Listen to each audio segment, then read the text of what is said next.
AVC. 3 lettres réunies pour ruiner des familles. AVC, accident vasculaire cérébral. C'est la première cause de mortalité et d'invalidité dans le monde. Et pourtant, on pourrait éviter la survenue d'un accident vasculaire cérébral. Et pourtant, on pourrait survivre à un accident vasculaire cérébral. Et pourtant, on pourrait même survivre à un accident vasculaire cérébral sans garder des séquelles ou invalidité. L'AVC est toujours une urgence parce que chaque minute qui passe, une partie du cerveau meurt définitivement. Lorsqu'on parle d'AVC, il y a en réalité 2 types de maladies. Je les appelle 2 maladies jumelles qui partagent en commun les signes, qui partagent en commun quelques causes. Toutes les causes ne sont pas pareilles, mais qui ont 2 traitements complètement différents, voire contradictoires. La première maladie jumelle, donc le premier type d'AVC, est due à un vaisseau cérébral bouché. La partie du cerveau qui doit recevoir le sang venant de ce vaisseau manque de sang et donc d'oxygène. Cette partie du cerveau commence à mourir. C'est l'AVC ischémique. La deuxième maladie jumelle, donc le deuxième type d'AVC, est appelé AVC hémorragique. Dans ce cas, c'est un vaisseau du cerveau qui se déchire, le sang sort de ce vaisseau, inonde le cerveau et comprime une partie du cerveau. L'AVC ischémique est plus fréquent, 8 fois sur 10.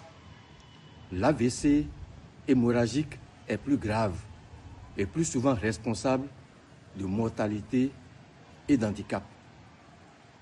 Quel que soit le type d'AVC, c'est un côté du cerveau qui est touché, soit à droite, soit à gauche. Et les signes observés dépendent de la partie du cerveau qui est touchée et des fonctions exécutées normalement par cette partie du cerveau.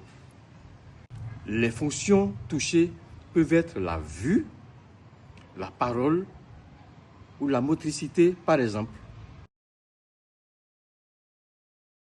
Quelles sont les causes d'AVC? Nous allons citer pêle-mêle les causes des 2 types d'AVC. En premier lieu, ce sont des maladies du cœur et des vaisseaux qui favorisent l'obstruction des vaisseaux du cerveau. Ensuite, c'est l'hypertension artérielle maltraitée. C'est le diabète maltraité. C'est l'obésité, l'alcool, le tabac, le stress et l'anxiété chronique. Je vais insister particulièrement ici sur un facteur de risque qui concerne les 2 types d'AVC. Un facteur de risque qu'on pourrait éviter facilement est l'inactivité physique et la sédentarité. On dit que la chaise tue, elle ne repose pas. Comment reconnaître un AVC? Il y a des signes d'alerte. Le premier ordre de signes, ce sont les signes concernant le visage. Il y a une déviation brutale du visage. Le visage n'est plus symétrique. La bouche est déviée d'un côté. Les paupières clignent différemment d'un côté ou de l'autre. Le deuxième ordre de signes, c'est les signes liés à la parole, à l'élocution. Brutalement, le patient n'arrive plus à parler, il n'arrive plus à articuler et parfois il n'arrive plus à comprendre une conversation. Le troisième ordre de signe concerne les mouvements. Toujours brutalement, alors qu'il se sentait bien, il n'arrive plus à utiliser son bras, il ne peut plus soulever le bras, il ne peut plus tenir un stylo, il ne peut plus tenir un gobelet, il ne peut plus utiliser sa jambe. Ce sont des signes d'alerte, le patient doit être amené rapidement à l'hôpital. Il doit aller dans un hôpital où on peut faire un scanner. Et grâce au scanner, on va confirmer le diagnostic et déterminer si c'est un AVC ischémique ou si c'est un AVC hémorragique. Ces deux types d'AVC ont des traitements complètement différents. Les patients souffrant d'AVC meurent parce qu'ils se font maltraiter pendant des jours. Et c'est quand leur état s'aggrave, ils sont dans le coma, qu'on les conduit à l'hôpital. En ce moment, ils ont des difficultés respiratoires, le cerveau n'a plus d'oxygène, la tension monte au plafond, le saignement inonde tout le cerveau et les patients meurent. On ne le répétera jamais assez. L'AVC est une urgence médicale. Chaque minute qui passe, une partie du cerveau meurt définitivement. Plus tôt on fait le diagnostic, plus tôt on sait de quel type d'AVC il s'agit, plus vite on pourra faire un traitement adapté et éviter la mort et éviter le risque de séquelles définitives. Quand on vient à l'hôpital avec un AVC, avec un coma, avec des difficultés respiratoires, avec des tensions artérielles élevées, avec du sang partout dans le cerveau, le risque, c'est la mort. Quelques conseils pour finir. Comment éviter les AVC? Le premier conseil, et le conseil qui me paraît le plus important, c'est éviter l'inactivité physique et la sédentarité. Chaque jour, il faut bouger. Chaque jour, il faut trouver une activité physique à faire. Il faut marcher, il faut faire de la natation, il faut jouer, il faut faire des activités domestiques, balayer sa maison, s'occuper de son jardin. Il faut éviter de rester assis trop longtemps. Qu'on soit dans un bureau, qu'on soit au marché devant son étalage, il faut se lever tout le temps. Il faut se lever très souvent.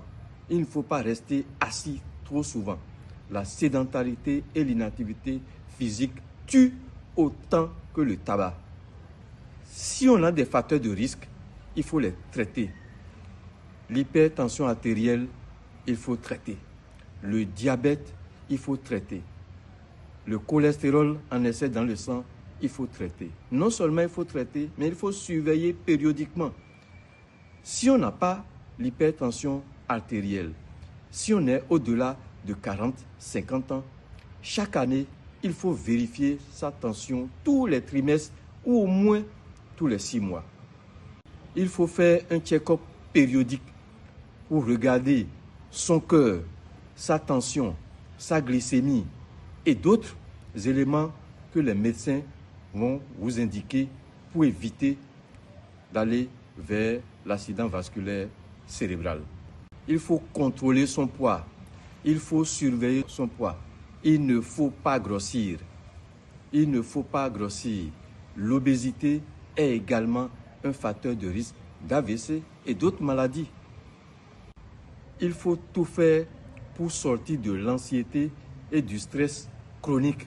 Il faut sortir des objectifs irréalisables qui nous mettent en anxiété, qui nous mettent en stress et qui sont à l'origine de nombreuses maladies cardiovasculaires, dont les AVC.